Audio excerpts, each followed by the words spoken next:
चलो स्टार्ट करते हैं। बिजनेस कम्युनिकेशन,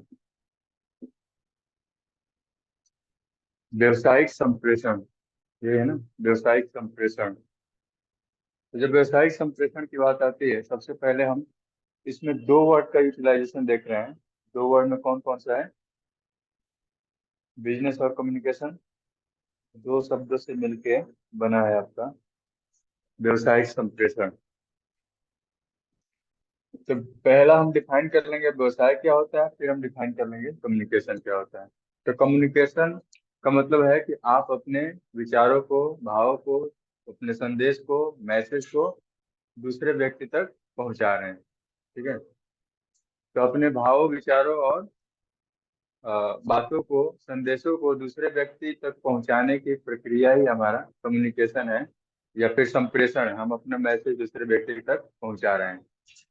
इसके अलावा एक चीज इसमें और इंक्लूड होती है कि जो हमारा उद्देश्य होता है इस मैसेज के थ्रू, वो उद्देश्य ये होता है कि हम जो बात बता रहे हैं दूसरे व्यक्ति को, उसको ये बात समझ में आ जाए। तो जो हम बता रहे हैं, जो हमारा ऑब्जेक्टिव है, वही चीज सामने वाले को भी समझ में आ जाए, तभी हम कहेंगे कि आपका कम्युनिकेशन कंप्लीट हुआ है।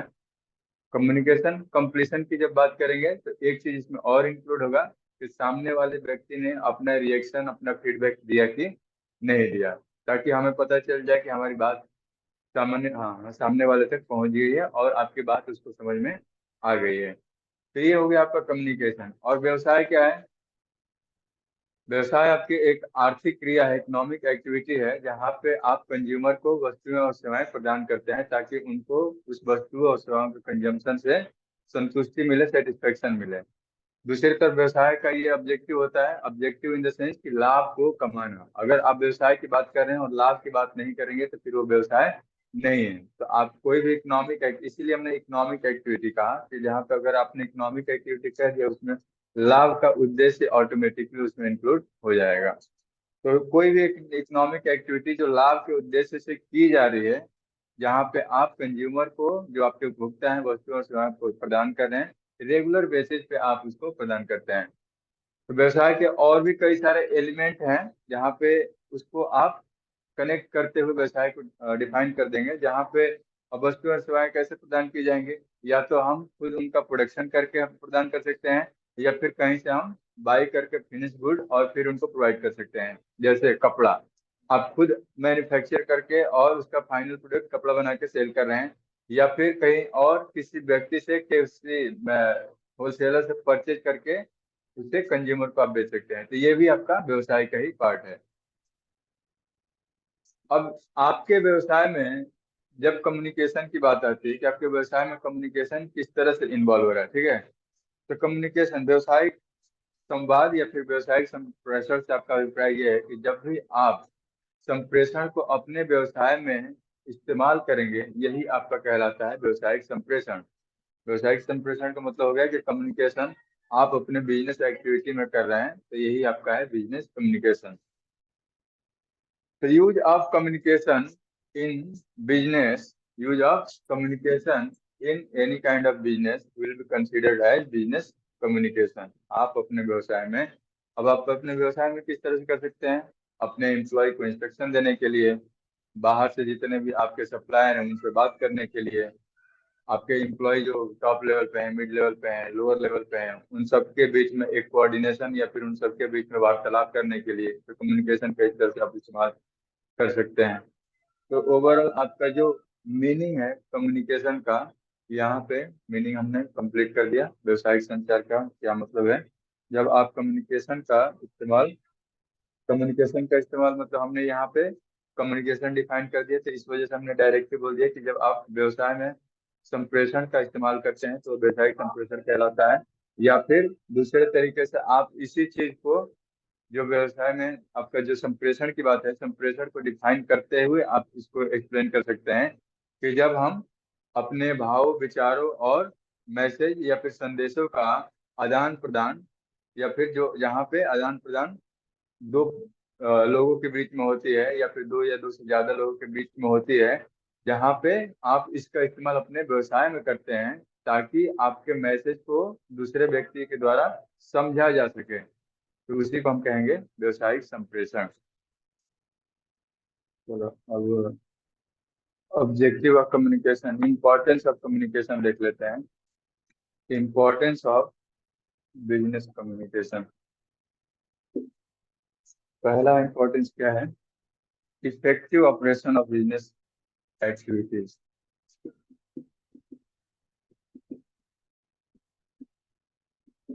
Effective operation of business activities, व्यवसायिक क्रियाओं का सफल संचालन, बुक में दिया है ना।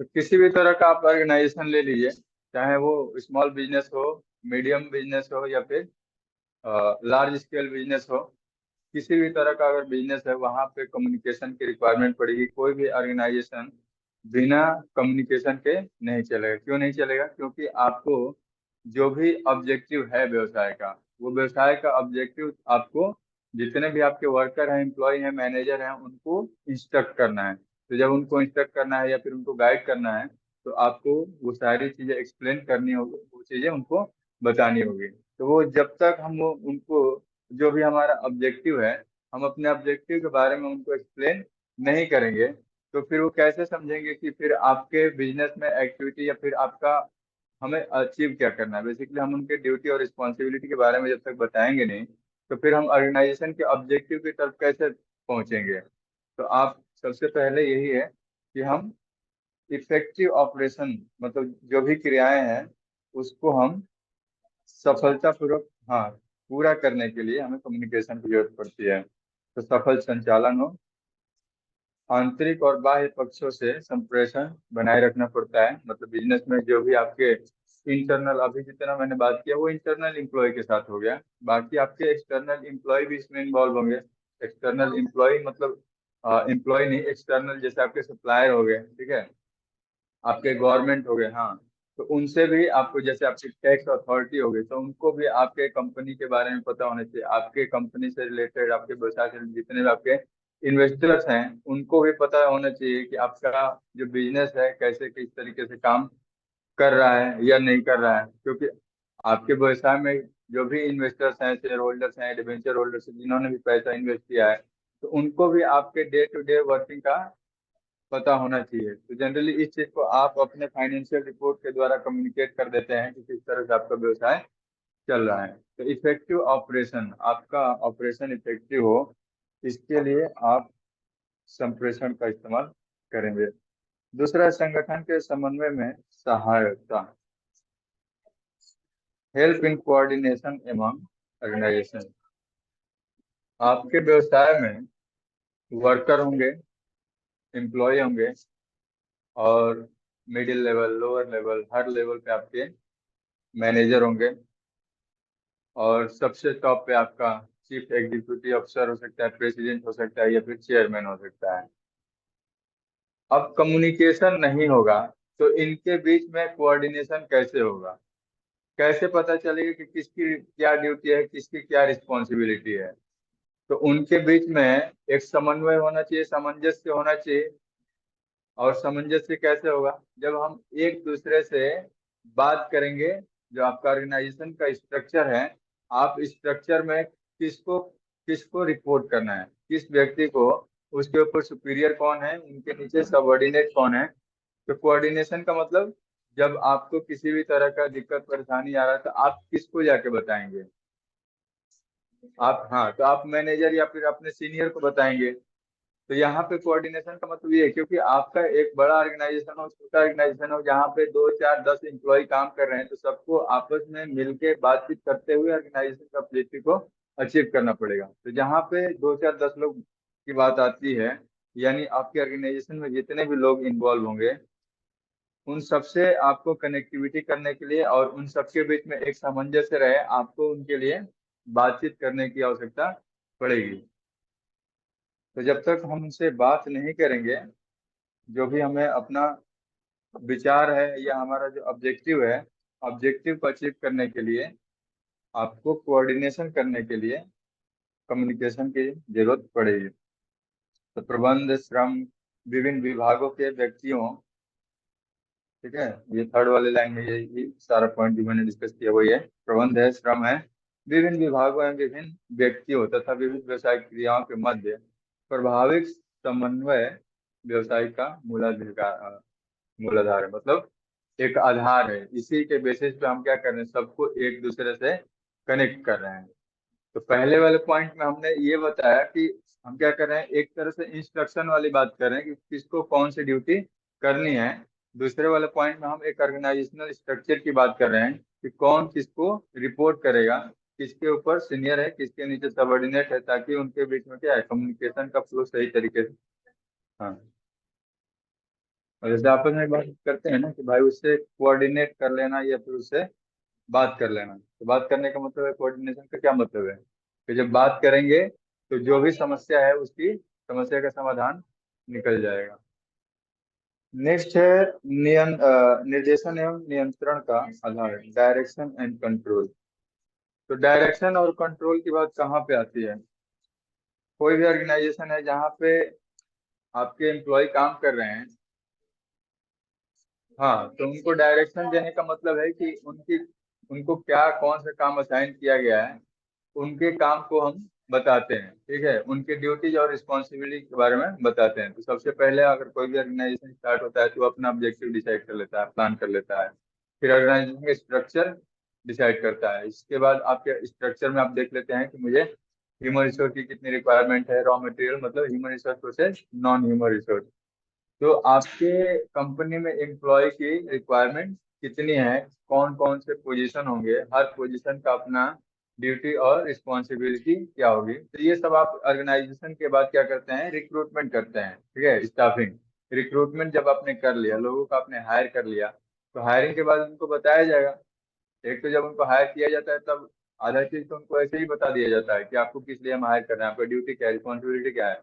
इसके बाद फिर से उनको वहां पे जब उनकी हायरिंग हो जाती है तो हम क्या करते हैं, उनको ट्रेनिंग प्रोवाइड करते हैं, उनको काम सिखाते हैं कि किस तरह से आपको काम करना है, आपके बैठने का पोजीशन कहाँ है, आपका ऑफिस कहाँ है।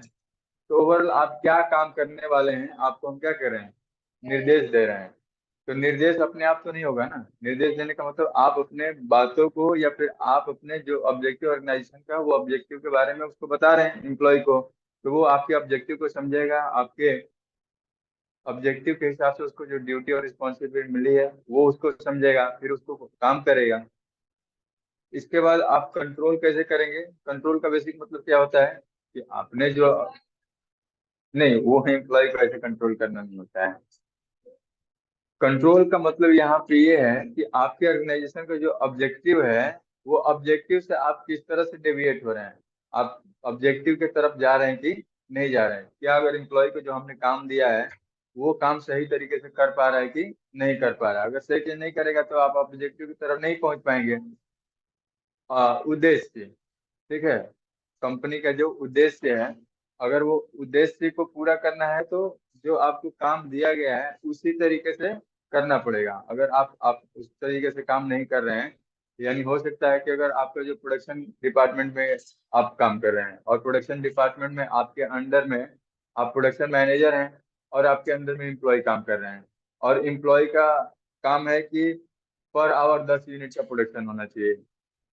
कोई भी हम गुड्स का प्रोडक्शन कर रहे हैं पर और 10 यूनिट का प्रोडक्शन होना चाहिए। प्रोडक्शन हम जब कंट्रोल की बात करेंगे तो हम क्या करेंगे, आपने वहां पे एक स्टैंडर्ड सेट किया था कि 1 घंटे में 10 यूनिट का प्रोडक्शन ऑन एन एवरेज होता है, तो उतना होना चाहिए। तो नहीं हो रहा है तो क्यों नहीं हो रहा है, वो डेविएशन क्यों हो रहा है, उसके कारणों का हम पता लगाएंगे, और तब जाके हम क्या करेंगे, कंट्रोल का मतलब हम एक्शन लेंगे। एक्शन कौन सा, करेक्टिव एक्शन। तो अगर आप सही दिशा में जा रहे हैं, घंटे में 10 यूनिट का प्रोडक्शन हो रहा है तब तो कोई दिक्कत नहीं है, लेकिन अगर उससे कम हो रहा है तो फिर आपको स्टेप लेना पड़ेगा, आपको उसमें सुधार के लिए स्टेप लेना पड़ेगा, किस तरह से हम इसको सही कर सकते हैं। और 10 यूनिट से ज्यादा है तो फिर कोई दिक्कत नहीं है, तो आप बहुत तेजी से अपना ऑब्जेक्टिव उद्देश्य को हासिल कर लेंगे। तो इस तरह से आप अ, आदेश और निर्देश की बात कर रहे हैं और कर्मचारियों पर उचित नियंत्रण की बात कर रहे हैं, ठीक है। तो नियंत्रण में तो एक यही चीज हो गया कि आपके काम से कोई डेविएशन हो रहा है नहीं हो रहा है, या फिर डेविएशन तभी होगा ना जब एम्प्लॉय सही से काम नहीं करेगा। तो अगर सही से काम नहीं किया है तो फिर से आप उसको इंस्ट्रक्ट करेंगे, गाइड करेंगे, उसको बताएंगे, समझाएंगे, तब जाके वो फिर कंट्रोलिंग के सेंस में आ जाएगा। कि बीच बीच में तुम चाय पीने चले जाते हो, चाय कम पिया करो। अभिप्रेरणा वो मनोबल में वृद्धि। तो अभिप्रेरणा क्या है? Help in motivation and moral rising. Help in motivation, help in motivation and moral. चलो, पहले तो मोरल का मतलब समझ लो। मोरल का मतलब ये है कि मनोबल की हम बात करें, ठीक है। अभिप्रेरणा और मनोबल। तो मनोबल का मतलब ये होता है कि आप ये मान लेते हैं कि ये मेरे से नहीं हो पाएगा, मैं नहीं कर पाऊंगा, ठीक है, तो उसका मनोबल क्या है? लो है। उसने ऐसे मन में बैठा लिया कि ये तो मेरे से नहीं होगा। लेकिन जब आप मोटिवेशन की बात करते हैं तो वो काम कर रहा होता है, उसमें मनोबल में कमी नहीं होती है, लेकिन वो सही तरीके से या फिर अपने फुल कैपेसिटी पे काम नहीं करता है। तो मोटिवेशन उसको दिया जा सकता है किस तरह से? हाँ, कम्युनिकेशन में तो दो तरीके से मोटिवेशन दिया जा सकता है उनको। मोटिवेशन मॉनेटरी और नॉन मॉनेटरी तरीके से दिया जा सकता है। मॉनेटरी मतलब कुछ पैसे देके, और नॉन मॉनेटरी का मतलब हो जाता है कि बिना पैसे देके। तो बिना पैसे देके कैसे मैं मोटिवेशन? बातों से नहीं। नॉन मॉनेटरी का मतलब हम आपको प्रमोशन दे देंगे, ठीक है। आपको, अभी आप मिड लेवल एम्प्लॉय हैं या मैनेजर हैं, आपको हम टॉप लेवल मैनेजर बना देंगे, ठीक है।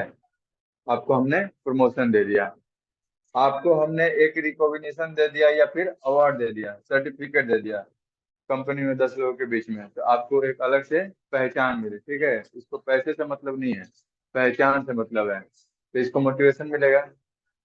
यहाँ पे मॉनेटरी का मतलब यहाँ पे पैसे से, तो मतलब हम क्या करेंगे? इसको हम बोनस दे देंगे, सैलरी में हम इसकी वृद्धि कर देंगे, तो पैसा इसका बस। तो ये मोटिवेशन हो गया। मोटिवेशन और मोरल थोड़ा सा यही डिफरेंस है। मोरल का मतलब वो एकदम से हार मान के बैठ चुका है, तो हम उसको क्या करेंगे? बताएंगे, समझाएंगे, कम्युनिकेशन से ही ये सारा चीज। आवंटित मतलब डिस्ट्रीब्यूशन होता है।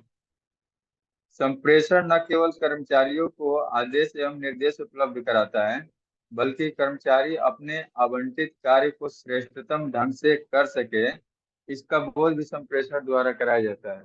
तो कार्य का आवंटन का मतलब है कि जितने भी वर्कर होंगे सबको अपना अपना काम मिला होगा ना, सब अपना अपना ही काम करेंगे ना। मान लो ऑर्गेनाइजेशन का तो बहुत बड़ा काम है, तो ये बहुत बड़ा काम कोई एक एम्प्लॉय नहीं करता है ना। यहाँ पे मैनेजर का काम अलग होता है, मिड लेवल मैनेजर का। अब जैसे अब यहीं पे देख लो, प्रोडक्शन मैनेजर का काम क्या होगा? कि प्रोडक्शन सही तरीके से हो रहा है कि नहीं हो रहा है। सेल्स मैनेजर का काम क्या होगा? सेलिंग हो रही है कि नहीं हो रही है, डिमांड सप्लाई में कोई गैप तो नहीं आ रहा है। फाइनेंस मैनेजर का काम क्या होगा? पैसा या फिर बजटिंग करना, ठीक है, कहाँ से पैसा आएगा, कहाँ से पैसा जाएगा। ऑपरेशन मैनेजर का काम क्या होगा? कि आपके ऑर्गेनाइजेशन में सभी एम्प्लॉय सही तरीके से काम कर रहे हैं कि नहीं कर रहे हैं। इसके अलावा और कौन सा आ जाएगा? मार्केटिंग मैनेजर का क्या काम होगा? मार्केटिंग करना, एडवर्टाइजिंग करना, पब्लिक, हाँ, इस तरह से प्रोडक्ट या सर्विस को प्रमोट करना। तो आवंटित काम तो हो गया ना, सब एक ही काम नहीं कर रहे हैं ना, सबको अलग अलग काम दिया है ना। तो सबको हम अलग अलग काम दे देंगे तो सब अपना अपना काम करेंगे। लेकिन जब सब अपना अपना काम नहीं कर पा रहे हैं या फिर उनको उतना ज्यादा मोटिवेशन नहीं मिल रहा है, तो ऑफर हम दे देंगे। क्या ऑफर दे देंगे? कि अगर सेल्स का टारगेट हमने 1,000 रख दिया इस महीने, अगर सेल्स मैनेजर 1,000 टारगेट अचीव कर देता है तो हम उसको BMW कार दे देंगे। तो कर देगा, वो कहीं ना कहीं से इधर उधर से हाथ पांव मार के अपना सेल्स को बढ़ाने का काम करेगा, ठीक है। तो इस तरह से आप मोटिवेशन दे सकते हैं एम्प्लॉय को। तो ये मोटिवेशन कम्युनिकेशन संप्रेषण के द्वारा ही बताया। अब हम बताएंगे ही नहीं तो कैसे उसका मोटिवेशन मनोबल बढ़ेगा? तो मनोबल बढ़ाने का काम किया जाएगा। बढ़िया बढ़िया मोटिवेशनल स्पीकर को बुला के, सोनू सूद को बुला, सोनू सूद बोल रहे हैं, ये सोनू शर्मा है उसको बुला लेंगे, विवेक बिंद्रा है उसको संदीप माहेश्वरी को बुला लेंगे, वो बढ़िया बढ़िया स्पीच देगा, उनके अंदर आग लग जाएगी और काम करना चालू कर देंगे। तो ये हो गया आपका मनोबल में वृद्धि। बाह्य जगत से श्रेष्ठ संपर्क, बेटर लेजन विथ आउटसाइड। तो बाह्य जगत में कौन कौन लोग आएंगे? तो बाह्य जगत में देखो, आपके गवर्नमेंट आ जाएंगे, टैक्स अथॉरिटी हमने बोला था, व्यापार संघ है मतलब ट्रेड यूनियन। ट्रेड यूनियन बनता है, कंपनी का जो भी एम्प्लॉय है मिल के अपना एक यूनियन बनाते हैं, ट्रेड यूनियन, लेबर यूनियन, हाँ ठीक है। तो ट्रेड यूनियन और लेबर लेबर यूनियन दोनों अलग अलग हैं, ठीक है। ट्रेड यूनियन में क्या है कि जितने भी व्यापार लोग हैं, व्यापारी लोग हैं, उनका यूनियन होता है। जैसे अब ट्रेड यूनियन में हो सकता है कि कोई जैसे सोनार होते हैं, तो जितने भी सोनार होंगे वो आपस में एक यूनियन बना लेंगे, ठीक है, कि हमें अपने व्यापार को बढ़ाने के लिए क्या क्या स्ट्रेटजी बनानी होगी, मतलब सब आपस में एक दूसरे के सहयोग से आगे बढ़ेंगे। तो ये हो गया ट्रेड यूनियन, व्यापार का आपका संघ। एम्प्लॉय या फिर लेबर यूनियन का मतलब किसी ऑर्गेनाइजेशन में काम करने वाले जो मजदूर हैं उनका संघ होगा, ठीक है। तो दोनों अलग अलग हैं। तो मजदूर संघ हो, देखो श्रम संघ आ गया है ना यहाँ पे, ये है लेबर यूनियन। उपभोक्ता संगठन, उपभोक्ता संगठन मतलब कंज्यूमर का भी अपना एक ग्रुप होता है, ठीक है। कंज्यूमर भी आपस में एक संघ बनाते हैं। तो कंज्यूमर ऑर्गेनाइजेशन हो गया, ट्रेड यूनियन हो गया। अनुसंधान संस्थाओं मतलब research R&D, research and development institute, जहाँ से हो सकता है कि आप अपने प्रोडक्ट का रिसर्च एंड डेवलपमेंट कराते होंगे, या फिर किस तरह से हमारा प्रोडक्ट का क्वालिटी इनहेंस होगा, इम्प्रूव होगा। तो ये सारी चीजें, तो ये जितने भी बाहरी लोग हैं, बाहरी लोगों से भी आपको एक अच्छा संबंध बनाना होता है। क्योंकि आप जो भी बिजनेस कर रहे हैं, बिजनेस आप एक सोसाइटी में कर रहे हैं, या फिर अपने कंट्री में कर रहे हैं, या फिर अपने वर्ल्ड में कर रहे हैं, तो इस बिजनेस को आपको कंप्लीट करने के लिए जितने भी लोग इसमें इन्वॉल्व हैं, चाहे आपके मैनेजमेंट ऑर्गेनाइजेशन के इंटरनल एम्प्लॉय हो, स्टाफ हो, मैनेजर हो, या फिर एक्सटर्नल मेंबर में जितने भी आपके सप्लायर हैं, क्रेडिटर हैं, बैंक है, फाइनेंशियल इंस्टीट्यूशन है जहाँ से आप अपने बिजनेस के लिए लोन ले सकते हैं, जहाँ पे आपको बिजनेस के लिए टैक्स का पेमेंट करना, तो टैक्स अथॉरिटी आपकी हो गई, आपके सरकार हो गए, गवर्नमेंट, गवर्नमेंट भी आपके व्यवसाय को देखेगी कि किस तरह से आप अपना व्यवसाय कर रहे हैं कि नहीं कर रहे हैं। इसके बाद आपके अ, जितने भी ट्रेड यूनियन की हमने बात कर ली, लेबर यूनियन की बात कर ली, इवन कुछ आपके पर्यावरणविद हैं, इन्वायरमेंटलिस्ट, वो भी देखते हैं कि आपका व्यवसाय सही तरीके से पर्यावरण को ध्यान में रखते हुए चल रहा है कि नहीं चल रहा है। क्योंकि ये लोग भी आपके व्यवसाय के, अगर किसी तरह से पर्यावरण पर प्रभाव पड़ रहा है तो वो भी अपना कंसर्न जताते हैं, कभी केस फाइल कर देते हैं, या फिर कंपनी को कभी बोलते हैं, या फिर गवर्नमेंट से बात करते हैं कि इस तरह की कंपनी को हमें अलाउ नहीं करना चाहिए। तो क्या इन सभी लोगों से हमें बातचीत करके अपना एक अच्छा रिलेशन बना के रखना चाहिए? तो वहां पर भी कम्युनिकेशन इन्वॉल्व होगा। तो इम्पोर्टेंस समझ में आ रहा है कि आप किस तरह से अपने बात और विचार को सामने वाले से रख के एक उनसे अच्छा संपर्क बना सकते हैं, ठीक है। बेटर लेजन विद आउटसाइड मतलब बाह्य जगत से श्रेष्ठ संबंध, मतलब हमें जब व्यवसाय कर रहे हैं तो हो सकता है थोड़ा ऊपर नीचे, ऊपर नीचे का मतलब जो हमारा सर्विस है उसमें क्वालिटी है, हो सकता है कि किसी टाइम पे क्वालिटी डिग्रेड हो जाए। तो उस टाइम पे अगर हम उनसे बातचीत करके रखते हैं, या फिर हम उनसे एक सहयोग की भावना रखते हैं, तो वो हमारे अगेंस्ट में उतना ज्यादा रिएक्ट नहीं करेंगे। तो इन सब चीजों से उसको क्या है कि हमें बचा के रखना है, या फिर एक तरह से हम कॉमन लैंग्वेज में कहेंगे बना के रखना है। तो बना के रखने का मतलब है कि हमें उनसे एक अच्छा रिलेशनशिप, एक अच्छा व्यवहार या संबंध बना के रखना है, कि कभी भी किसी तरह का दिक्कत या परेशानी होती है तो हम अपनी बातों को, या फिर वो अपनी बातों को हमसे आके आसानी से बेहिचक निसंकोच कह सकें, ताकि हम अपने जो पॉलिसी हैं, जो हमारे प्लान्स हैं, उसमें हम चेंज कर सकें, बदलाव कर सकें।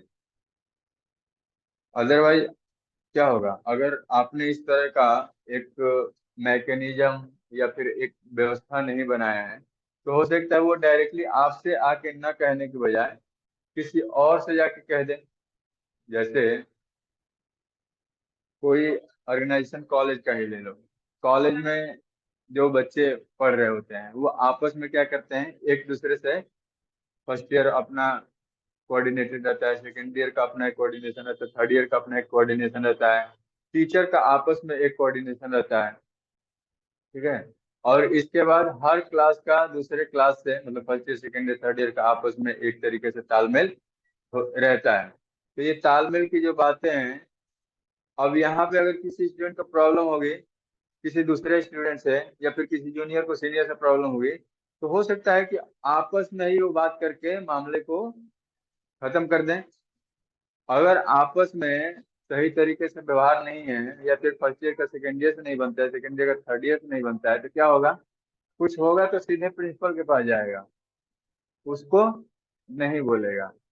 तो इसी तरह व्यवसाय में आपके जितने भी एक्सटर्नल पार्टीज हैं जिससे एक आपका रिलेशन है या कनेक्शन है, तो आप बातचीत करके उनसे एक अच्छा रिलेशन बना के रखेंगे कि अगर कुछ दिक्कत होता है या फिर कोई प्रॉब्लम फेस करते हो तो हमसे आगे कहें।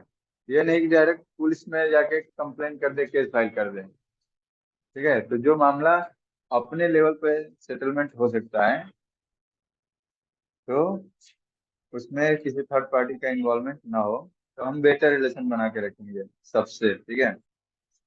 जिससे कि संस्था बाह्य जगत की भावनाओं को के समझ सकती है और अपनी समस्याओं, जो लिखा है ना, अपनी समस्याओं एवं प्रगति से बाहरी पक्षकारों को अवगत कराकर सौहार्दपूर्ण बाह्य संपर्क स्थापित करने में सुगमता होगी। चलो नेक्स्ट है हेल्प इन कलेक्टिव लीडरशिप, सामूहिक नेतृत्व में सहायक।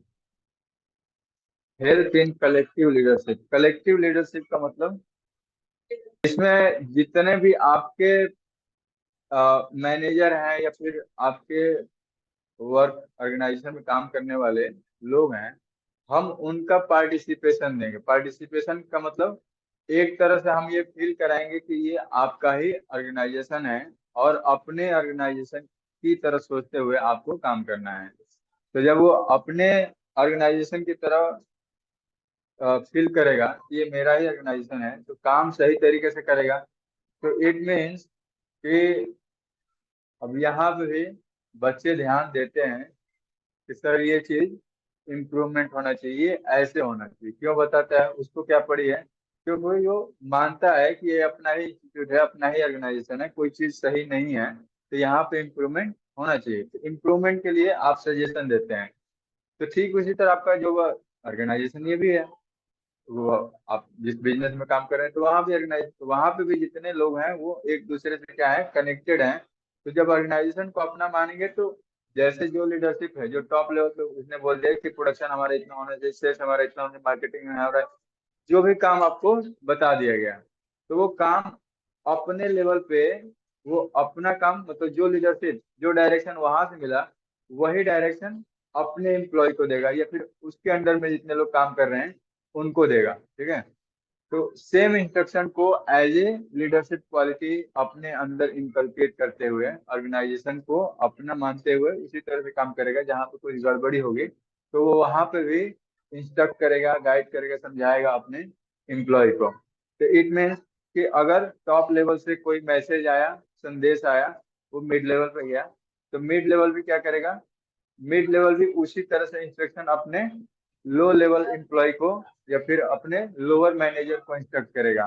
तो ये क्या है, आपस में एक कोऑर्डिनेशन की बात होगी, और हमने उनको एक लीडरशिप नेतृत्व करने का अधिकार भी दे दिया। तो वो एक तरह से पार्टिसिपेट कर रहे हैं कि किस तरह से ये ऑर्गेनाइजेशन को आगे बढ़ाया जा सकता है। तो उनका ड्यूटी भी है, और ड्यूटी के साथ वो एक पार्टिसिपेशन भी दिखा रहे हैं, अपना एक भागीदारी भी दिखा रहे हैं। तो इस वजह से क्या हुआ कि ओवरऑल अब कोई एक व्यक्ति लीड नहीं कर रहा है, कोई एक व्यक्ति आपके एक काम को आगे की तरफ नहीं लेके जा रहा है, बल्कि सारे लोग मिलके इसको लेके चलते हैं। जैसे लीडरशिप में होता क्या है, आप जब लीड की बात कर रहे हैं लीडरशिप में, यहाँ पे आपका टॉप मैनेजमेंट होता है, और टॉप मैनेजमेंट के नीचे जितने भी मैनेजर काम करते हैं।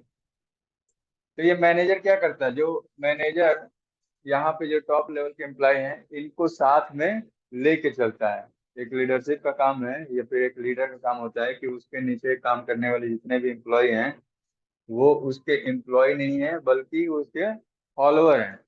तो जिस तरह से ये काम को कहेगा तो वो उस तरह से काम को करेंगे, तो इसको फॉलो करेंगे। तो ये मैनेजर क्या है, तो यानी इनको साथ में लेके चल रहा है। ठीक, मैनेजर के अंदर में भी जितने वर्कर होंगे तो इनको भी साथ में लेके चल रहा है। तो लीडरशिप में ये होता है कि आप अपने जितने भी वर्कर हैं, एम्प्लॉय हैं, आप उनको इंस्ट्रक्ट करते हैं, गाइड करते हैं, साथ में लेके चलते हैं।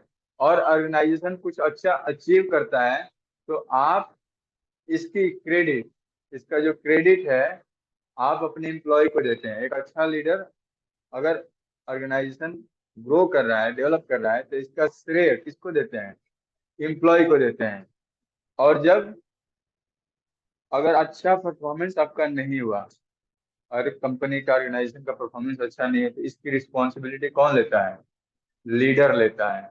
इसकी रिस्पॉन्सिबिलिटी लीडर लेगा कि कहीं ना कहीं मेरे से गलती हुई है। तो जहां पे भी वाहवाही की बात होगी तो लीडर अपने को नहीं कहेगा कि ये मैंने किया है, ये मेरे एम्प्लॉय के द्वारा किया गया है। और जहां पे बात आएगी कहीं पे भी कुछ मिस्टेक हुआ फिर गड़बड़ी हुई तो इसका श्रेय अपने ऊपर ले लेगा। ठीक है, इसका श्रेय अपने ऊपर लिया जाएगा। तो एक लीडर की ये अच्छी क्वालिटी होती है कि अगर कोई अच्छा चीज होता है या प्रोग्रेस होता है तो वो एम्प्लॉय को सराहना करते हैं, उसका श्रेय एम्प्लॉय को देते हैं। और कुछ अगर गड़बड़ होता है तो उसके लिए खुद को जिम्मेदार ठहराते हैं। तो इस तरह से हम ओवरऑल बात करते हैं कि ये लीडरशिप, हाँ, लीडर्स कम्युनिकेशन के द्वारा आप लीडरशिप को बिल्ड करते हैं। और जितने भी आपके वर्कर हैं, एम्प्लॉय हैं, सबको एक लीड करने का, नेतृत्व करने का अधिकार देते हैं। उनको भी अपने डिसीजन मेकिंग में क्या है, जो भी आपके ऑर्गेनाइजेशन से कोई भी निर्णय लेना होता है ऑर्गेनाइजेशन को आगे बढ़ाने के लिए, तो डिसीजन मेकिंग में उनको आप पार्टिसिपेट करते हैं। चलो अगला हम डिस्कस करते हैं कम्युनिकेशन प्रोसेस क्या होता है।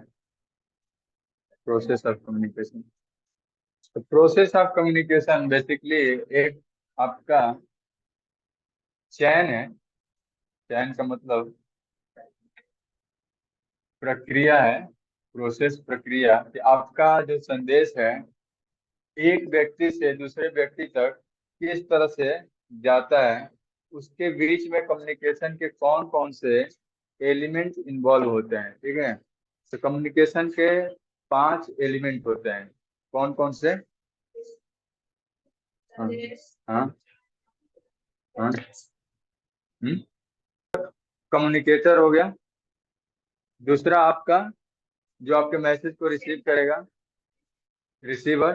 कम्युनिकेटर ही सेंडर है, प्रेषक जिसको बोल रहे हो। ठीक है, दूसरा हो गया आपका रिसीवर जो आपके मैसेज को रिसीव करेगा। हाँ हाँ, सेंडर की हमने बात कर लिया। ठीक है, तीसरा आपका मैसेज हो जाएगा। मैसेज, आप क्या बात कर रहे हैं वो आपका बात ही आपका मैसेज का प्रारूप होगा, सब्जेक्ट मैटर। चौथा है आपका मीडिया या फिर चैनल, आपका संदेश किस तरह से कौन से माध्यम से दूसरे व्यक्ति तक पहुंचेगा। और लास्ट में है आपका रिस्पांस या फिर फीडबैक। ठीक है, या फिर इसको हिंदी, हाँ, प्रोसेस में अभी बात करेंगे। अभी प्रोसेस मैंने अभी जस्ट जितनी बात करी वो एलिमेंट्स बोला। ठीक है, एलिमेंट्स में आप यही 5 चीज को कंसीडर करेंगे, बाकी एनकोडिंग और डिकोडिंग इसी के अंदर आएगा। ठीक है, जब आएगा तो पहले आपको इसका डायग्राम बनाना है, फ्लो डायग्राम। और फ्लो डायग्राम के बारे में एक्सप्लेन करना है वन बाय वन करके, जितने भी इसके पॉइंट्स है। हाँ, तो वन बाय वन करके सारे एलिमेंट्स के बारे में डिस्कस करना है। पूरा पेपर या तो हिंदी में लिखना या फिर इंग्लिश में लिखना, एक ही फ्लो मेंटेन करना थ्रू आउट द पेपर। तो हिंदी हार्ड है तो इसीलिए तो मैं तुम लोग को इंग्लिश में पढ़ाता हूँ, तो इंग्लिश में तुम लोग को समझ में नहीं आता है। Process of business communication, practice करो हो जाएगा। प्रोसेस ऑफ बिजनेस कम्युनिकेशन या फिर प्रोसेस ऑफ कम्युनिकेशन। ठीक है, तो प्रोसेस में यहाँ पे एलिमेंट में मैंने कौन कौन सा नाम लिया पहले बता दो। सेंडर हो जाएगा, दूसरा रिसीवर हो जाएगा, तीसरा मैसेज हो जाएगा, चौथा मीडियम हो जाएगा, पांचवा फीडबैक हो जाएगा, या फिर रिस्पॉन्स। अब इसी का इस्तेमाल करेंगे हम कम्युनिकेशन प्रोसेस में। क्रियान्वयन का मतलब उसका होता है क्रियान्वयन, एक्शन लेना, ठीक है, उसको इम्प्लीमेंट करना। ठीक है, क्रियान्वयन का मतलब उसको अब काम पे लगाना। ठीक है, काम पे लगाना। कहाँ पे? एक्टिंग। आपने किसी को अपना मैसेज दिया, इंस्ट्रक्शन दिया, गाइडेंस दिया, तो वो क्या करेगा? कि वो सुन के नहीं रहेगा ना, काम करेगा ना। वही चीज है। पढ़ो क्या लिखा है। प्रापक संदेश के अर्थ ग्रहण कर संदेशानुसार आपका भूमिका निर्वहन करता है, मतलब वो अपना काम करता है जो उसको काम दिया गया, अथवा वांछित क्रियाओं को संपादित करता है। तो काम करने की ही बात है। चलो अब इसका डायग्राम समझ लो। Communication process. तो सबसे पहले आपका सेंडर की हम बात करेंगे। तो यहाँ पे सेंडर से और सेंड कंप्लीट करते हैं। थॉट। और थॉट की यहाँ पे मैं अभी इसको डायग्राम बना देता हूँ, फिर धीरे धीरे इसको एक्सप्लेन करेंगे। थॉट के बाद आता है आपका एनकोडिंग। और ये थॉट और इनकोडिंग किसके द्वारा किया जाता है? सेंडर के द्वारा। ठीक है, पहला चीज आ गया सेंडर वाला एलिमेंट। अब ये थॉट और को आपने जब इनकोडिंग कर दिया, तो आप इसको दूसरे व्यक्ति तक पहुंचाएंगे। तो दूसरे व्यक्ति तक पहुंचाएंगे, यहाँ पे आ जाएगा आपका ट्रांसमिशन। ट्रांसमिशन। ट्रांसमिशन मतलब पहुंचाना, transmission of message. Transmission of message. इसके बाद इस मैसेज को जब आपने पास किया, तो ये जाएगा रिसीवर के पास। तो रिसीवर के पास जाएगा, तो सबसे पहले हम कहेंगे इसको कि रिसीवर के पास पहुंचा। ये हो गया रिसेप्शन। जब रिसीवर के पास पहुंचेगा, तो रिसीवर क्या करेगा? फिर इसको, हमने इसको एनकोड किया है, ये करेगा इसको डिकोड। डिकोड। इसके बाद डिकोडिंग के बाद आपके बताए गए मैसेज को वो समझने की कोशिश करेगा। इसको हम कहेंगे अंडरस्टैंडिंग। अंडरस्टैंडिंग। तो ये सारा काम किसके द्वारा किया गया? रिसीवर के द्वारा किया जाएगा ना। ये सारा काम रिसीवर का है। ये सारा काम रिसीवर का है। तो यहाँ पे हमने कर दिया ये रिसीवर। इनके बीच में ये जो पूरा कम्युनिकेशन का प्रोसेस चल रहा है, इसमें अब आएगा फीडबैक। तो ये पॉइंट यहाँ पे एनकोडिंग, यहाँ पे आपका इन्वॉल्व होगा फीडबैक। दिख रहा है ना डायग्राम? ये वाला डायग्राम तुम्हारे बुक में नहीं है। ठीक है, तो इसको यहाँ से समझ लेना। और इसका शायद पीडीएफ भी होगा एप्लीकेशन पे, वहां से देख लेना। फीडबैक, या फिर एक्शन, या फिर ये हो गया रिस्पॉन्स। और ये रिस्पॉन्स कहाँ से कहाँ जाएगा? समझ में है? ये रिसीवर है। रिसीवर अपना रिस्पॉन्स देगा सेंडर को कि मुझे मैसेज मिल गया, मैं समझ गया हूँ। ये हो गया फीडबैक। तो ये यहाँ से आया फीडबैक आपका रिसीवर के पास। ये पूरे प्रोसेस में एक एलिमेंट और इन्वॉल्व होगा। वो एलिमेंट है आपका नॉइज। वो एलिमेंट है आपका नॉइज। नॉइज का मतलब शोर। ठीक है, नॉइज। और नॉइज का डायरेक्शन किधर से भी हो सकता है, सेंडर के तरफ से भी हो सकता है, और रिसीवर के तरफ से भी हो सकता है। ये पूरे प्रोसेस में आपका नॉइज हो सकता है। चलो अब वन बाय वन करके हम इसको डिस्कस करते हैं। सबसे पहले स्टेप में, अब देखो हमने यहाँ पर 5 एलिमेंट की बात करी ना। सेंडर ये है यहाँ पे, रिसीवर है वहां पे, मैसेज हमारा मीडिया, ये ट्रांसमिशन में मैसेज आ गया और मीडिया। ठीक है, तो इसमें मीडिया यहाँ पे जो ट्रांसमिशन है, ट्रांसमिशन में ही हमारा मीडिया इन्वॉल्व हो जाएगा। किस तरह से आपका मैसेज सेंडर से रिसीवर की तरफ जा रहा है, फिर मीडिया के बाद फीडबैक, फीडबैक आपका वहां पे आया। यही है आपका एलिमेंट रिस्पॉन्स। नॉइज आपका कम्युनिकेशन का एलिमेंट नहीं होता है। नॉइज आपका कम्युनिकेशन का एलिमेंट नहीं होता है, क्योंकि हम कभी नहीं चाहेंगे कि हमारे कम्युनिकेशन में नॉइज हो। नॉइज नहीं चाहेंगे हम। लेकिन हम चाहेंगे कि जब भी कम्युनिकेशन हो रहा है तो सेंडर और रिसीवर होंगे, तो वहां पे आपका मैसेज सही तरीके से पहुंचे और हमें उसका रिस्पॉन्स मिल जाए, फीडबैक मिल जाए। तो पहले हम बात करेंगे सेंडर की, ठीक है। तो सेंडर कौन है? कोई भी एक इंडिविजुअल, ठीक है। जब कम्युनिकेशन की बात करेंगे तो कम्युनिकेशन में एटलीस्ट दो पार्टी इन्वॉल्व होगी, अपने आप अकेले तो बात करेंगे नहीं, ठीक है। तो कम्युनिकेशन जब भी होगा तो इसमें दो पार्टी इन्वॉल्व होंगी, एक होगा सेंडर और दूसरा रिसीवर। तो सेंडर अपने बात को पहुंचाएगा रिसीवर तक। सेंडर कौन हो सकता है? एक, हमने दो पार्टीज बोला, पार्टीज का मतलब दो लोग हो सकते हैं, दो कंपनी हो सकती है, दो ऑर्गेनाइजेशन हो सकते हैं, या फिर ग्रुप ऑफ पीपल भी हो सकते हैं, ठीक है। तो हमने पार्टी बोला तो मतलब एक सेंडर और रिसीवर, यही दो पार्टी हैं।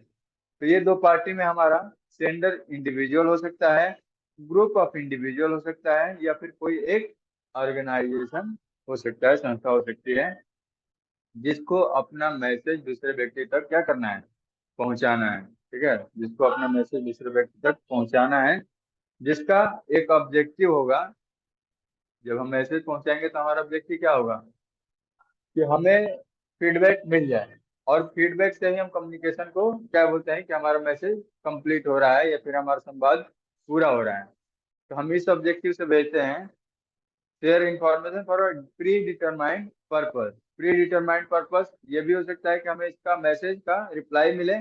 और प्री डिटरमाइंड पर्पस, हम मैसेज भी जब भेजेंगे तो ऐसे ही नहीं भेजेंगे ना, कुछ ऑब्जेक्टिव होगा ना आपके मैसेज भेजने का। तो आप अपने मैसेज को एक स्पेसिफिक ऑब्जेक्टिव से रिसीवर को भेजेंगे, ठीक है। तो अब हमने सेंडर में क्या क्या बात कर लिया कि सेंडर में दो पार्टी, मतलब कम्युनिकेशन में दो पार्टी होते हैं, सेंडर और रिसीवर। सेंडर कोई भी हो सकता है, कोई भी व्यक्ति हो सकता है, इंडिविजुअल ग्रुप ऑफ पर्सन भी हो सकता है। जैसे एक ऑर्गेनाइजेशन है, अब वहां पे सीईओ बात कर रहा है, मैनेजर बात कर रहा है, तो हो सकता है मैनेजर दूसरे मैनेजर से बात कर रहा होगा, या फिर हो सकता है कि अपने एम्प्लॉय से बात कर रहा होगा। तो एक तरफ अकेला व्यक्ति, दूसरी तरफ एक ग्रुप ऑफ पर्सन। यहाँ पे मैं क्लास ले रहा हूँ, अकेला, दूसरी पार्टी कई सारे स्टूडेंट। तो सेंडर और रिसीवर इस तरह से हो जाए, तो आप सेंडर में, तो हम अब यहाँ पे भी कम्युनिकेशन हो रहा है, तो ये प्री डिटरमाइंड पर्पस से हो रहा है। हम क्या कर रहे हैं? बिजनेस कम्युनिकेशन की क्लास कर रहे हैं, ठीक है। यहाँ पे हम कम्युनिकेशन के प्रोसेस को समझने की कोशिश कर रहे हैं। तो प्रोसेस स्टार्ट, अब यहाँ पे देखो प्रोसेस कब स्टार्ट होगा। इसमें हमने दो पार्ट रखा है। सेंडर की हमने बात कर ली, सेंडर में ध्यान देना, यहाँ पे थॉट है और फिर एनकोडिंग है। तो सेंडर के कुछ अपने थॉट होंगे, या फिर जो ऑर्गेनाइजेशन का ऑब्जेक्टिव होगा वही ऑब्जेक्टिव उसका एक थॉट बन जाएगा, विचार बन जाएगा, जिसको रिसीवर को हमें पहुंचाना है। तो यहाँ पे थॉट का मतलब हो गया कि जैसे ही कोई आइडिया, फीलिंग या इंफॉर्मेशन सेंडर के दिमाग में आता है तो उसको क्या किया जाएगा? रिसीवर तक पहुंचाया जाएगा। तो सेंडर प्रमोटर होगा आपके प्रोसेस, ठीक है। Sender being the promoter of the process is required to have a clear vision. मतलब क्योंकि सेंडर क्या है? आपका वो व्यक्ति है जो आपके मैसेज को स्टार्ट कर रहा है। कम्युनिकेशन प्रोसेस यहीं से स्टार्ट हो रहा है ना, सेंडर से ही आपका कम्युनिकेशन का प्रोसेस स्टार्ट हो रहा है। तो जैसे ही उसके मन में कोई भी आइडिया आया, विचार आया, फिर इंफॉर्मेशन आया, वो सेंड करेगा। तो वहाँ यहीं से इसका प्रोसेस स्टार्ट होता है। और ये प्रोसेस में जो भी सेंडर है उसका एक क्लियर विजन होना चाहिए कि मैं क्या मैसेज, ये क्या संदेश देना चाहता हूँ, या क्या संदेश देना चाहती हूँ। तो clear vision of his expectation of the communication process and the receiver, ठीक है। दोनों के बारे में एक एक्सपेक्टेशन चाहे कम्युनिकेशन प्रोसेस का हो या फिर रिसीवर का हो। तो ये तो हमने बात कर ली कि सेंडर कौन है, उसका ऑब्जेक्टिव उद्देश्य क्या है, उसके मन में एक थॉट आया, ठीक है। अब इसी थॉट को दूसरे व्यक्ति तक अपने विचारों को पहुंचाना है तो कोई ना कोई तरीका को इस्तेमाल करना पड़ेगा, ठीक है। तो यहीं पे बात आती है इनकोडिंग की, ठीक है। और जब यहाँ पे इनकोडिंग की बात करते हैं तो ये जो मीडिया चैनल का हमने बात किया था, जो आपके ट्रांसमिशन में यूज हो रहा है, ये इनकोडिंग यहीं पे आ जाएगा। ये जो मीडिया चैनल है इसी पे आपका इनकोडिंग इनकोडिंग इन्वॉल्व हो रहा है। कैसे? आप मैसेज को पहुंचाने के लिए कोई ना कोई तरीका इस्तेमाल करेंगे। तो वो तरीके में क्या हो सकता है, आप अपने मैसेज को किस तरह से पहुंचाते हैं। कम्युनिकेशन के टाइप में हमने पढ़ा था ना, कम्युनिकेशन टाइप एक्सप्रेशन के बेसिस पे कौन कौन सा है, वर्बल और नॉन वर्बल। तो यहाँ पे आप वर्बल तरीके से आप मैसेज को दे रहे हैं या फिर नॉन वर्बल तरीके से आप मैसेज को दे रहे हैं। तो इनकोडिंग का मतलब ही यही है कि आप अपने मैसेज का एक प्रारूप तैयार कर रहे हैं जिससे कि आप अपने जो रिसीवर हैं अपने बातों को बता सकें या फिर समझा सकें। तो इनकोडिंग का मतलब नथिंग बट कि आप क्या कर रहे हैं, अपने मैसेज को एक तरीके से दूसरे व्यक्ति तक पहुंचाने के लिए उसका एक प्रारूप तैयार कर रहे हैं। जैसे हमने उसको लिख के दे दिया वर्बल, हमने नॉन वर्बल कम्युनिकेशन, हमने कुछ एक्सप्रेशन करके, ठीक है, इशारों में हमने बात कर लिया अपना, या तो हैंड रेज करके या फिर हेड या फिर शोल्डर का मूवमेंट करके, आप गेस्चर के, ठीक है, आप अपने एक्सप्रेशन का, आई का, मूवमेंट का, तो ये सारा हमने डिस्कस कर लिया है। तो आप यहाँ पे क्या करें, इनकोडिंग का मतलब ही यही है कि आप अपने मैसेज को किस तरह से एक्सप्रेस करके दूसरे व्यक्ति तक पहुंचा रहे हैं। तो ये वर्ड हो सकता है या फिर सिंबल हो सकता है, पिक्चर हो सकता है या फिर डायग्राम गेस्चर हो सकता है। तो ये सारा चीज आ गया वर्बल और नॉन वर्बल पार्ट। तो आप अपने मैसेज को ओरल वे में या फिर रिटन वे में वर्ड से, सिंबल से, वर्ड से, पिक्चर से, डायग्राम से आप प्रस्तुत कर सकते हैं। हाँ, तो ध्वनि हो गया ना, साउंड। देखो अब ध्वनि साउंड यहाँ पे हम इस तरह से इसको एक्सप्लेन कर सकते हैं कि ध्वनि जैसे एम्बुलेंस का जो सायरन का बेल होता है, लाल बत्ती गाड़ी की जो सायरन होती है, वो भी ध्वनि है, कुछ ना कुछ कम्युनिकेट करती है, ठीक है। तो ध्वनि को हम उस टर्म में ले सकते हैं। जैसे वो शायद तुमने अभी वो वाला चैप्टर में नहीं थी ना, जब नॉन वर्बल कम्युनिकेशन पढ़ा रहा था जहाँ पे साइन लैंग्वेज और, हाँ, तो साइन लैंग्वेज, तो हमने साइन लैंग्वेज की बात किया था ना, जहाँ पे ऑडियो और विजुअल साइन हो सकता है। तो यहाँ पे वही है, ठीक है।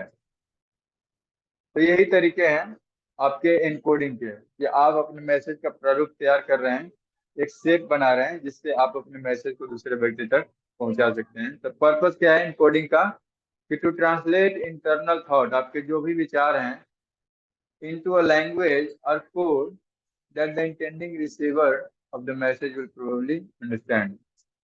तो आपके मैसेज को जो भी रिसीवर है वो सही तरीके से समझ सके।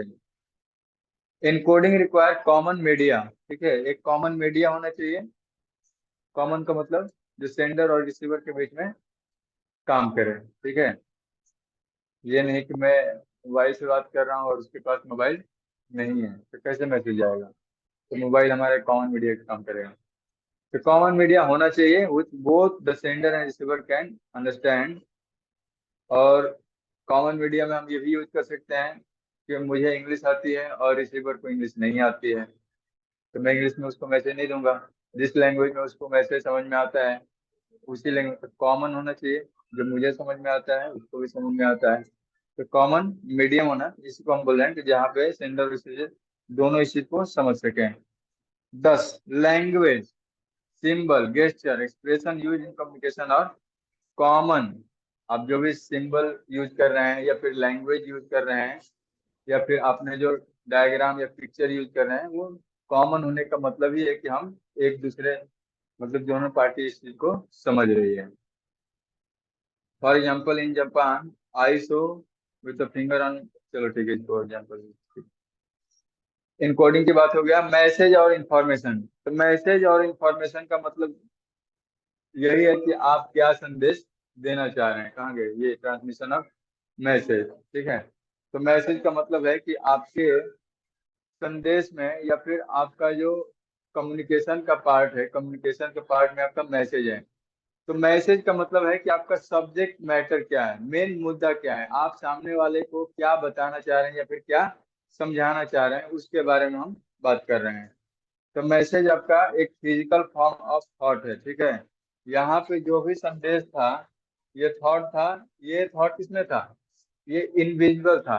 ये आपके अंदर था, ये आपके दिमाग में था। इसके बाद ये दिमाग से निकल के इसका आपने क्या किया, प्रारूप चेंज किया, ये एनकोडिंग हुआ। तो यहाँ पे एनकोडिंग किस तरह से कर दिया आपने, रिटन वे में या फिर इसको सांकेतिक वे में। तो कोई डायग्राम हो सकता है, पिक्चर हो सकता है, सिंबल हो सकता है। तो किसी न किसी तरीके से आप, ताकि आपका मैसेज रिसीवर समझ जाए, आपने क्या किया, इसको एक तरीके से प्रारूप चेंज किया, इसका एक प्रारूप या फिर फॉर्म बनाया, ट्रांसफॉर्म किया है, किस तरह से वर्ड्स के फॉर्म में। तो आप अपने आइडिया को, बेसिकली हम इसको कहते हैं कि आप अपने आइडिया को ट्रांसफॉर्म करते हैं किस चीज में, वर्ड्स में, सिंबल में या फिर डायग्राम में। तो ये आपका इनकोडिंग कहलाता है। अभी इनकोडिंग में हमने एक चीज की बात करी कि इनकोडिंग कॉमन होना चाहिए, दोनों व्यक्ति को समझ में आना चाहिए। अब ये मैसेज, ये थॉट था, अभी आपके अंदर ये विचार चल रहा था, आपने इसका प्रारूप चेंज कर दिया, सिंबल डायग्राम में किसी तरह से प्रेजेंट कर दिया, ये भी अभी आपके पास ही है, ठीक है। अब ये जब आप ट्रांसमिट करेंगे तो ये मैसेज का प्रारूप लेगा। तो बेसिकली एनकोडिंग के थ्रू आप क्या कर रहे हैं, अपने जो थॉट्स हैं, थॉट्स को सामने वाले के समझने योग्य बना रहे हैं। यानी आप अपने थॉट को क्या कर रहे हैं, इसी को, अपने थॉट को या फिर आइडिया को एक फिजिकल फॉर्म दे रहे हैं। जैसे अब मेरे मन में क्या चल रहा है किसी को नहीं पता, लेकिन उसको मैं लिख के या फिर बता के समझा के एक्सप्रेस कर दूं, तो वो क्या, वो मैसेज बन गया। वो अब एक फिजिकल फॉर्म में आ गया, जो कोई भी अब देख सकता है, सुन सकता है, समझ सकता है। तो यही है आपका मैसेज, को हम बोलते हैं physical form of thought which can be experienced and understood by one or more senses, one or more senses। यानी हमारे कितनी ज्ञान इंद्रियां हैं, सेंसेस, 5। तो किसी न किसी ज्ञान इंद्रिय से आप इस चीज को समझ जाएंगे। अब ये डिपेंड करता है कि आपने मैसेज किस तरीके से दूसरे व्यक्ति तक पहुंचाया है। तो मैसेज या फिर इंफॉर्मेशन हो गया आपका एक फिजिकल फॉर्म, किस चीज का, आपके थॉट का या फिर आपके आइडिया का, थॉट या फिर आइडिया का। तो कम्युनिकेशन के द्वारा हम क्या कर रहे हैं, इंफॉर्मेशन को वर्ड, सिंबल या मीडिया के थ्रू दूसरे व्यक्ति तक हम पहुंचा रहे हैं। चलो अब मैसेज को समझो, एक और इम्पोर्टेंट में पॉइंट समझो मैसेज में। चलो मैसेज का एक इम्पोर्टेंट पॉइंट और समझो। मैसेज का मतलब क्या है, कि मैसेज को हम बोलते हैं, message are not the meaning but indicative of meaning. तो मैसेज अपने आप में कुछ नहीं है। मैसेज क्या है, कि एक मीनिंग को इंडिकेट करता है, कि आप उस मैसेज के द्वारा दूसरे वाले को क्या समझाना चाह रहे हैं, ठीक है। तो meaning lies in the receiver mind, not in the message. ये मीनिंग रिसीवर के माइंड में है, ये आपके मैसेज में नहीं है। इट मीन्स कि रिसीवर, हर कोई व्यक्ति आपके मैसेज को अलग अलग तरीके से इंटरप्रेट कर सकता है, अलग अलग तरीके से समझ सकता है। लेकिन कम्युनिकेशन सक्सेसफुल वहाँ तभी होगा जिस तरीके से या फिर जो चीज आप समझाना चाह रहे थे वही चीज सामने वाला समझाओ, ठीक है। कंटिन्यू करें कि आगे नेक्स्ट क्लास में रहने दें, पढ़ा दें। चलो, चैनल या फिर मीडिया। तो चैनल और मीडिया की हम बात करते हैं कहाँ पे, ये आपके ट्रांसमिशन में ही हम बात करेंगे, ठीक है। ट्रांसमिशन में ही आपका चैनल और मीडिया इन्वॉल्व हो जाएगा। तो चैनल और मीडिया आप किस तरह से अपने मैसेज को दूसरे व्यक्ति तक पहुंचा रहे हैं, जैसे टेलीफोन हो सकता है, लेटर हो सकता है, या फिर एक्सप्रेस करके directly face to face communication हो सकता है। तो ये आपके कम्युनिकेशन के मीडिया या फिर चैनल हैं, या फिर आपके तरीके हैं। तो आप अपने मैसेज को बेसिकली देखो, बेसिकली हम इसको कहते हैं जैसे अगर कोई सामान एक जगह से दूसरे जगह पहुंचाना होता है तो कुछ ना कुछ तो चाहिए ना। या तो खुद अपने कंधे पे लेके जाएंगे या फिर किसी गाड़ी से उसको भेज देंगे। आपके पास आपके विचार हैं, आपके मैसेज हैं, कैसे जाएंगे? तो फोन से। इसको हम बस और ट्रक से नहीं ले जा सकते हैं, ठीक है। तो हम क्या करेंगे? तो इसको अब मीडिया या फिर चैनल कोई कहते हैं क्या चीज? व्हीकल। व्हीकल कौन सा? Vehicle for transmission of message. ये मैसेज को एक दूसरे जगह पहुंचाने का एक माध्यम है। क्या चीज? Channel, media. ठीक है, तो मीडिया या चैनल आपका एक माध्यम है। इसलिए हमने बोला कि ट्रांसमिशन का माध्यम मीडिया है, या फिर ये एक व्हीकल है। व्हीकल का मतलब अब वो वाला व्हीकल नहीं, ठीक है, माध्यम। तो ये माध्यम कौन कौन सा है? आपका टेलीफोन हो सकता है, लेटर हो सकता है, इंटरनेट हो सकता है। आप इंटरनेट से, ईमेल से आप भेज सकते हैं। तो जितने रेडियो, रेडियो हो जाएगा, टेलीविजन हो जाएगा। ठीक है, रेडियो। रेडियो मोबाइल पे आता है ना, एफएम वगैरह। अब रेडियो ये नहीं रहा कि अब वो वाला रेडियो का जो फिजिकल फॉर्मेट है, रेडियो अभी भी चलता है। हाँ, चलता है ना। आरजे नावल जानते हो, आरजे प्रवीण है, ये सब। अब यहाँ नहीं चलता है, दिल्ली में चलता है, बड़े बड़े मेट्रो सिटी में, शहरों में चलता है। अब मोबाइल पे चलता है। रेडियो पे जैसे समाचार चल रहा है, न्यूज चल रहा है, या फिर गाने चल रहे हैं, या फिर किसी टॉपिक पे कोई कॉन्फ्रेंस चल रहा है, बातचीत चल रहा है। चलो, अब मीडिया में जो भी सेंडर हैं वो कई सारी चीजों का उनको ध्यान रखना होता है कि जो भी आप कम्युनिकेशन मीडियम इस्तेमाल कर रहे हैं, वो कम्युनिकेशन मीडियम आपका कम कॉस्टली हो और ज्यादा तेजी से आपका मैसेज दूसरे वाले व्यक्ति तक पहुंच जाए। चलो, इसमें इतना रहने देते हैं। बात करते हैं रिसीवर की। रिसीवर एक छोटा सा पॉइंट है। रिसीवर का मतलब वो व्यक्ति जो आपके मैसेज का, हाँ, जो आपके मैसेज को रिसीव करे। तो रिसीवर का मतलब अगेन एक व्यक्ति हो सकता है या फिर ग्रुप ऑफ पर्सन हो सकता है। रिसीवर आपका व्यक्ति हो सकता है या फिर ग्रुप ऑफ पर्सन हो सकता है, जो आपके मैसेज को सुनेगा, समझेगा, पढ़ेगा और फीडबैक आपको देगा। ठीक है, तो आपका ये हो गया रिसीवर। रिसीवर जो कि perceive the message and attach meaning to the message is receiver. मतलब आपके मैसेज को जब पढ़ेगा तो उसका एक मीनिंग निकालेगा। ठीक है, तो रिसीवर वो व्यक्ति है जो आपके मैसेज को समझने की कोशिश करता है। ठीक है, तो वो व्यक्ति भी हो सकता है या फिर वो ग्रुप ऑफ पर्सन भी हो सकता है। अब यहाँ पे हम बात करेंगे रिसीवर की, हम बात करें, ठीक है। तो रिसीवर में रिसेप्शन का क्या मतलब है? रिसेप्शन का मतलब है कि आप वो वाला रिसेप्शन है, ठीक है। रिसेप्शन का मतलब है कि यहाँ पे मैसेज रिसीव हो रहा है रिसीवर को। ठीक है। हाँ, नहीं, वो रिसेप्शन भी बात वही है। वहां पे भी रिसेप्शन का बैठने का मतलब क्या है? जैसे होटल वगैरह में रिसेप्शनिस्ट होते हैं, या फिर आपका रिसेप्शन आपका शादी ब्याह में भी हो, तो आपको बुलाते हैं ना, आपका आदर सम्मान करते हैं, तो वो आपको रिसीव करने का ही काम कर रहे हैं। रिसीवर, रिसीवर क्या कर रहे हैं? तो यहाँ भी तो आपको, लेकिन क्या है, ये मैसेज करता है, मैसेज को हम रिसीव कर रहे हैं।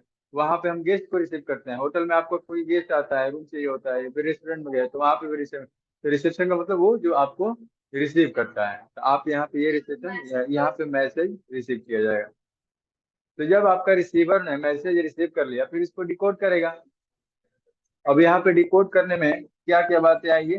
तो कुछ इंपॉर्टेंट चीजें हैं इसमें, हम देख लेते हैं। डिकोडिंग में क्या क्या चीजें आती हैं। डिकोडिंग का मतलब है कि ट्रांसलेट करेंगे इंफॉर्मेशन को इनटू अंडरस्टैंडेबल मैसेज। यहाँ सेंडर ने इसको इनकोड करके आपको भेज दिया। तो जब भेजा है तो अब आपका काम क्या है? पढ़ेंगे, समझेंगे वो एग्जैक्टली क्या कहना चाह रहा है, मैं समझ पा रहा हूँ कि नहीं पा रहा हूँ, होगा ना यहाँ पे। क्योंकि अगर हमने मैसेज भेज दिया, अब वो मैसेज उसको पता नहीं समझ में आ रहा है कि नहीं आ रहा है, तो मेरा कोशिश तो यहाँ पे यही रहेगा कि मैं सही तरीके से उसको कम्युनिकेशन का मैसेज भेजूं, तो वो एक बार में ही रीड करके, या फिर जब मैं उसको सामने बता रहा हूँ तो वो मेरी बातों को आसानी से समझ जाए। तो डिकोडिंग का मतलब क्या है? कि वो अपने लैंग्वेज में या फिर अपने तरीके से उसको समझने की कोशिश कर रहा है। किसको? मैसेज को। मैसेज को समझने की कोशिश करना ही आपका डिकोडिंग है। तो ट्रांसलेशन पढ़ते हो ना, Hindi to English, English to Hindi, तो ट्रांसलेट में क्या करते हो, मैसेज को कन्वर्ट करते हो। तो कन्वर्ट करने का मतलब क्या है कि एक लैंग्वेज से दूसरे लैंग्वेज में वो पहुंच गया। तो ठीक उसी तो अब जैसे ट्रांसलेशन में किसी को अगर इंग्लिश नहीं आता है, तो आप ट्रांसलेट करके उसको हिंदी में दे देंगे तो वो समझ जाएगा। यही वही प्रक्रिया है। मैसेज सेंडर ने क्या किया है कि अपना मैसेज दिया है, अब ये मैसेज को क्या कर रहा है, समझने की कोशिश कर रहा है। तो ट्रांसलेशन का मतलब ये कन्वर्जन उस तरह से नहीं, हिंदी और इंग्लिश, ट्रांसलेशन का मतलब मैं अब इसको समझने की कोशिश कर रहा हूँ। ठीक है, तो कोशिश करने की यही प्रक्रिया ही आपका जो मैसेज हुआ, अंडरस्टैंडेबल मैसेज, कि आप इसको समझने की कोशिश कर रहे हैं और इसको एक्सप्लेन या फिर इंटरप्रेट करने की कोशिश कर रहे हैं। आप खुद को इंटरप्रेट कर रहे हैं या फिर किसी और को भी बता सकते हैं। तो इंटरप्रेट, अब आप इसको ओवरऑल समझने की बात कर रहे हैं। इसमें हम बात करते हैं कि even most expertly fashion message will not accomplish it's purpose unless it is understood. आपने कितना भी सही तरीके से अपने मैसेज को ड्राफ्ट करके भेज दिया सेंडर को, रिसीवर को, लेकिन रिसीवर इस बात को जब तक नहीं समझ पाया तो आपका सारा काम बर्बाद, mission fail, mission incomplete, not accomplish, mission accomplish नहीं होगा। हाँ, तो वो जब समझ जाएगा तो आपका मिशन कंप्लीट हो जाएगा। तो after physically receiving the message, receiver must comprehend it. Comprehend जैसे हिंदी या इंग्लिश में कंप्रीहेंशन किया होगा, पैसेज वगैरह किया होगा। तो पैसेज में क्या आता है, एक पैराग्राफ दिया होता है, फिर 4 या 5 क्वेश्चन रहते हैं, फिर उसमें से ढूंढ के निकालते हैं। तो जब आप ढूंढ के निकालते हैं वो वही चीज तो है डिकोडिंग। आपको कोई हमने मैसेज भेज दिया, तो उस मैसेज को आप पढ़ के समझ रहे हैं। अब समझ गए तभी तो 2 4 क्वेश्चन 5 क्वेश्चन दिया जाएगा, तभी तो कर पाएंगे ना। अगर समझे ही नहीं तो फिर क्या होगा, नहीं कर पाएंगे। तो आपने उसको क्या किया, कंप्रीहेंड किया, मतलब आप उसने पूरा पढ़ा और उसको समझने की कोशिश किया, या फिर सुना और उसको समझने की कोशिश कर रहे हैं।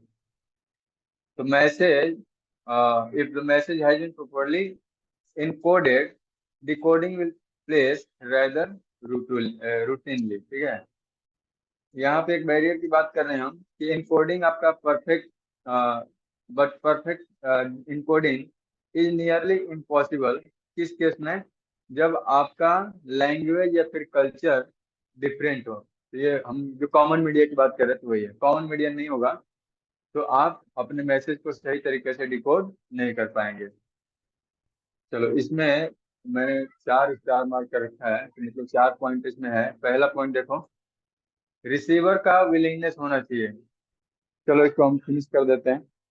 तो पहला पॉइंट है, रिसीवर का विलिंगनेस होना चाहिए कि मैसेज को सही तरीके से समझ पाए। ठीक है, अब विलिंगनेस का मतलब जब अगर रिसीवर समझने की कोशिश नहीं करेगा, इंटरेस्ट नहीं हुआ, तो वो डिकोड नहीं कर पाएगा। इसके बाद द इफेक्टिव डिकोडिंग कब होगी, जब रिसीवर लैंग्वेज और वोकेबुलरी को जानता है जो इस्तेमाल किया गया है। ठीक है, जो जो वोकेबुलरी या फिर जिस तरह से लैंग्वेज का इस्तेमाल किया गया है वो सारा चीज इसमें इन्वॉल्व है। तो ये हो गया डिकोडिंग। तो डिकोडिंग में क्या था, रिसेप्शन, डिकोडिंग और अंडरस्टैंडिंग। ये काम किसका है, रिसीवर। रिसीवर ने अपना काम कर लिया। अब यहाँ पे बात आएगी फीडबैक और रिस्पॉन्स की। तो फीडबैक और रिस्पॉन्स कहाँ से आएगा, रिसीवर ही देगा। ये डायरेक्शन देख रहे हो ना, कहाँ से गया, रिसीवर से गया, सेंडर की तरफ गया है। तो रिसीवर का काम होगा कि फीडबैक दे दे और बता दे। इसको हम कहते हैं reverse communication process, reverse of communication. जो कम्युनिकेशन हमारा इस तरफ जा रहा था ना, सेंडर से रिसीवर की तरफ, अब ये बात किधर जा रही है, रिसीवर से सेंडर की तरफ। तो इसको हम कहते हैं रिवर्स ऑफ कम्युनिकेशन प्रोसेस। तो अब इसमें फीडबैक में क्या क्या चीजें मिलेंगी, तो फीडबैक में हम ये देखेंगे कि जो मेजर या डिस्टॉर्शन है वो मैसेज में हुआ है कि नहीं हुआ है, या फिर सही तरीके से। अब यहाँ फीडबैक का मतलब मेन मुद्दा क्या है फीडबैक लेने का, कि आपका मैसेज सही तरीके से पहुंचा कि नहीं पहुंचा, क्या रिसीवर को पहुंचने में या फिर इसको इम्पोर्ट करने में कोई दिक्कत या परेशानी हुई या नहीं हुई। तो ये तभी पता चलेगा जब हमें उससे फीडबैक मिलेगा, जब उसकी प्रतिक्रिया मिलेगी। तो सीरियस डिस्टॉर्शन टेक प्लेस इनमें से, and such distortion are due to, किस तरह से हो सकता है, रिसीवर के परसेप्शन की वजह से हो सकता है, रिसीवर का अपना वैल्यू सिस्टम हो सकता है, या फिर उसका कोई एटीट्यूड हो सकता है, या फिर पास्ट का कोई एक्सपीरियंस हो सकता है। तो ये जितनी भी सारी चीजें हैं एक रिसीवर के पास, उसके वजह से क्या हो सकता है कि उसकी प्रतिक्रिया या फिर उसका रिस्पॉन्स मैसेज के अकॉर्डिंग चेंज होगा। ठीक है। Normally message interpreted by receiver is different from what the sender had intended to. Generally ये भी होता है कि हमने मैसेज में कुछ और बातें कही और रिसीवर कुछ और समझ जाए, डिफरेंट अलग बात समझ जाए। तो इस वजह से ताकि हम इंश्योर कर सकें कि किसी भी तरह के दिक्कत या परेशानी ना हो, या फिर आपके मैसेज सही तरीके से उसके पास पहुंच गया है इसका हमें कंफर्मेशन मिल जाए, वो आपकी बात को सही तरीके से समझ गया है, इसका कंफर्मेशन मिल जाए, इसलिए हमारा फीडबैक इतना ज्यादा इम्पोर्टेंट रोल प्ले करता है। क्योंकि अगर हमें पता चला कि अगर सही तरीके से नहीं पहुंचा है तो हम फिर से इसको भेजने का कोशिश करेंगे। जैसे यहाँ पे हम भी बताते हैं, समझाते हैं, नहीं समझ में आया तो क्या करते हैं, फिर दूसरा एग्जाम्पल, तीसरा एग्जाम्पल, चौथा एग्जाम्पल, फीडबैक ले रहे हैं, कम्युनिकेशन प्रोसेस चल रहा है। तो अभी जितना हम चीज कर रहे हैं कम्युनिकेशन प्रोसेस ही कर रहे हैं। ठीक है। इसमें हम जितना भी चीजें इन्वॉल्व कर रहे हैं, अब जैसे यहाँ पे ट्राइपॉड लगा, कैमरा लगा है, कम्युनिकेशन मीडियम, मीडियम का दूसरी जगह पहुंचाने का काम कर रहे हैं। और मैं सेंडर, स्टूडेंट, रिसीवर, रिसेप्शन हो रहा है, समझने की कोशिश कर रहे हैं। हाँ, ये सारा इम्पोर्टेंट फीडबैक समझ में आया, यस, नहीं, हो रहा है, ये उल्टा है, ये पूरा। अब यहाँ पे नॉइज, नॉइज तो हम रोज सुनते हैं, रोज पढ़ते हैं, बाहर किस तरह से आवाजें चल रही हैं। तो अब लास्ट पॉइंट डिस्कस कर लेते हैं, यहीं पे खत्म। नॉइज का मतलब, नॉइज का अब यहाँ पे एक पॉइंट ध्यान देना, ये इंटीग्रल पार्ट नहीं है, कम्युनिकेशन प्रोसेस का पार्ट नहीं है। We don't want noise in our communication. हम कम्युनिकेशन में किसी भी तरह का शोरगुल, डिस्टरबेंस नहीं चाहते। नॉइज क्या है, आपका डिस्टरबेंस है या फिर डिस्ट्रैक्शन है। नॉइज आपका डिस्टरबेंस है, डिस्ट्रैक्शन है, आपके कम्युनिकेशन का पार्ट किसी भी एंगल से नहीं है, लेकिन इसकी वजह से आपका कम्युनिकेशन डिस्टर्ब होता है और कम्युनिकेशन में प्रॉब्लम आती है। तो नॉइज का मतलब होता है कि एनी इंटरफेरेंस, कोई भी किसी भी तरह की एक बाधा या फिर बैरियर, जिसके वजह से जो आपका कम्युनिकेशन का फ्लो चल रहा है, जो कम्युनिकेशन का आपका आपका फ्लो चल रहा है, उसमें फ्लो में डिस्टर्बेंस आ जाए। जैसे मैं अभी जिस फ्लो से बात कर रहा हूँ या फिर बता रहा हूँ, अचानक से कोई आके डिस्टर्ब कर दे, या फिर अचानक से कोई गाड़ी आ जाए और शोरगुल हो जाए, तो फिर मैं 2 मिनट के लिए रुक जाऊंगा। ठीक है। तो इसी को हम कहते हैं कि जो आपका नॉर्मल फ्लो है, एक पर्सन से दूसरे पर्सन तक ये बात को बताने का या फिर समझाने का, उसमें डिस्टर्बेंस आएगी, यही आपका नॉइज है। तो ये आपका डिस्टर्बेंस किस तरह से हो सकता है, एक्सटर्नल एनवायरनमेंट की वजह से होगा। नॉइज में भी विद द, अब नॉइज देखना कहाँ कहाँ पे हो सकता है। नॉइज हो सकता है आपके रिसीवर के पास से भी, नॉइज आपका हो सकता है आपने जो चैनल लिया है वो चैनल गड़बड़ है। ठीक है। जैसे यहाँ पे हमने चैनल ले लिया, ईयरफोन ले लिया, और यहाँ पे सामने वालों को आवाज नहीं जा रही है। तो आवाज नहीं जा रही है, इसका मतलब कि कम्युनिकेशन चैनल आपने सही से इस्तेमाल नहीं किया है।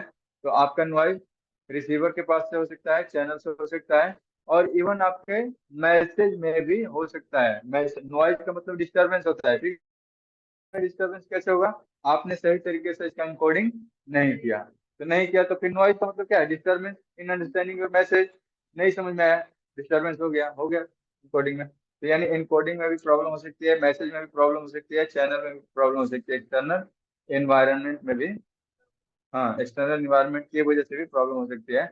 आपका साइकोलॉजिकल नॉइज भी हो सकता है। ठीक है। साइकोलॉजिकल नॉइज, हाँ, आपका मनोवैज्ञानिक तरीका, मतलब मैं उस चीज को समझ नहीं पा रहा हूँ, तो यानी वहां पे मेरा मेंटल एबिलिटी की प्रॉब्लम है। तो consist force with the sender और receiver that interfere with understanding. जैसे साइकोलॉजिकल प्रॉब्लम में हम बोलते हैं, किसी ने कोई चीज अपने ईगो पे ले लिया, तो ईगो पे ले लेने का मतलब वो आपके बात को समझने की कोशिश नहीं करेगा। ठीक है। तो वो भी आपका नॉइज है। तो नॉइज ओवरऑल आपके कम्युनिकेशन का जो प्रभाव, पूर्णता है या फिर प्रभाव है, उसको कम कर देता है। ठीक है। कम्युनिकेशन की इफेक्टिवनेस कम हो जाती है।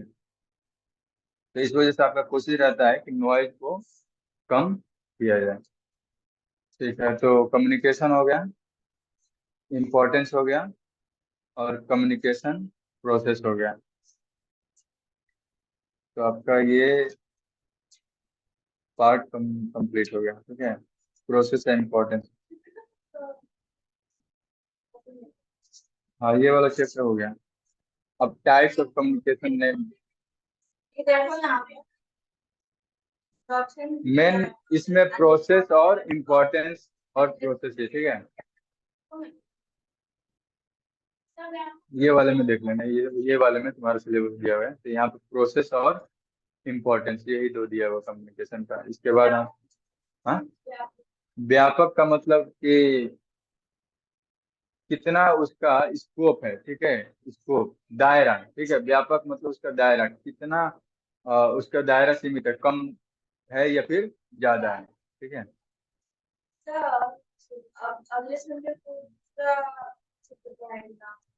हाँ, कम्युनिकेशन का क्या दिखा रहे क्वेश्चन, बताओ मेरे को। तो व्यापक होगा ना। व्यापक का मतलब ये है कि कम्युनिकेशन का इस्तेमाल, ये बताओ, क्या हम अपने घर में करते हैं, क्या हम अपने फ्रेंड के साथ करते हैं, क्या हम स्कूल में करते हैं, कॉलेज में करते हैं, कि ऑर्गेनाइजेशन में करते हैं, कंपनी में करते हैं, आप अपने पूरे अर्थव्यवस्था में करते हैं, दूसरे कंट्री के साथ करते हैं। तो क्या कम्युनिकेशन एक सीमित जगह है? हर जगह है, हर कोई कर रहा है। लिविंग, आपके पेड़ पौधे भी कर रहे हैं, पशु पक्षी भी कर रहे हैं, वो भी कम्युनिकेशन कर रहे हैं। हम कम्युनिकेशन, आप अपना अभी चंद्रयान जा रहा है, अभी आपका मंगलयान जा रहा है, अभी, हाँ, अभी सन पे हम जा रहे हैं, तो ये भी कम्युनिकेशन है। बिना कम्युनिकेशन का तो हमारा सैटेलाइट भी काम नहीं करेगा, या फिर सैटेलाइट के थ्रू ही हम कम्युनिकेशन कर पा रहे हैं। तो ये सारा भी, इसीलिए हमने क्या बोला कि कम्युनिकेशन का व्यापक है, या स्कोप क्या है, बहुत बड़ा दायरा है।